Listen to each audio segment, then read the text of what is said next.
La plupart des dessins sont basés sur une perspective horizontale. Les yeux sont braqués sur l'horizon. Puisque le regard est horizontal, ici le dessinateur de profil,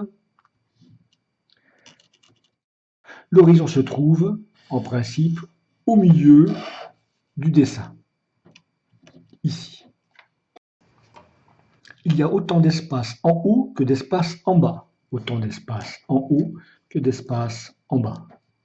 Exactement comme il y a autant de gauche que de droite.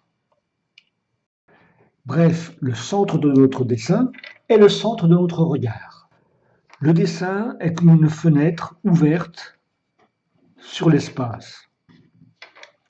Vitre imaginaire que le dessinateur recopie sur sa feuille. Le dessinateur fait en sorte que son dessin soit fidèle à cette vitre, de telle façon que l'observateur du dessin ait la sensation d'être devant la même fenêtre. En agrandissant cette fenêtre, ici le dessinateur, on s'aperçoit qu'un objet d'une certaine taille dessiné perpendiculairement à la fenêtre n'est pas perçu de la même dimension qu'un objet se trouvant dans le bas de la fenêtre. En effet, cet objet est perçu de cette dimension, alors que cet objet est perçu pratiquement 2 fois plus grand. On en conclut que plus on s'éloigne du centre du dessin, plus les déformations sont grandes,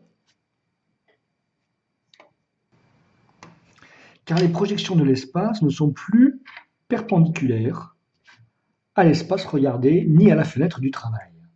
Il en va de même pour la relation gauche-droite. Plus on s'écarte du centre du dessin, plus il faut accepter des déformations importantes dans notre perspective.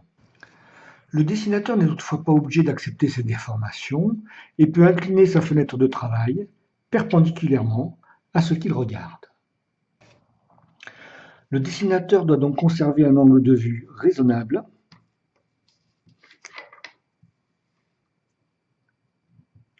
pour ne pas avoir des déformations sur le bord de son dessin.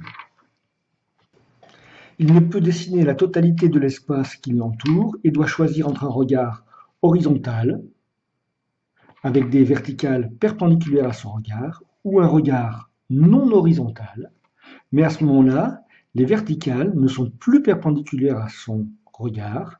Il va y avoir une autre stratégie de perspective, une stratégie de perspective non horizontale. Dans ce cas de figure, notre dessinateur va dessiner cette portion de l'espace. L'horizon subsiste, l'horizon du dessinateur subsiste, mais ne se trouve pas dans la zone de dessin. De même, la verticalité du dessinateur désigne de fait un point, pas dans le dessin, bien en dessous du dessin, qui correspond à la direction des verticales. Mais alors, que voit le dessinateur? Que voit le dessinateur de face? Le dessin va répondre à de nouveaux critères. Une zone de dessin, un horizon,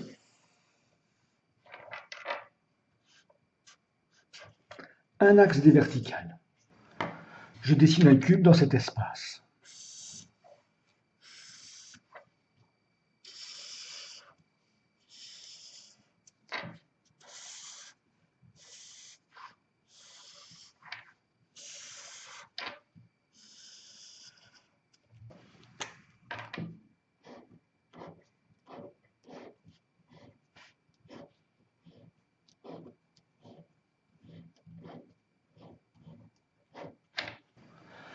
Ce petit schéma se situe en haut de chacune de mes planches quand j'ai affaire à une perspective non horizontale.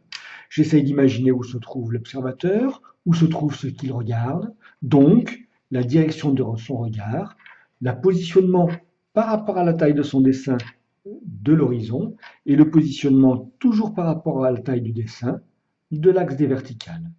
J'en déduis que par rapport à cette dimension du dessin que je retrouve ici, mon point de fuite vertical et mes points de fuite horizontaux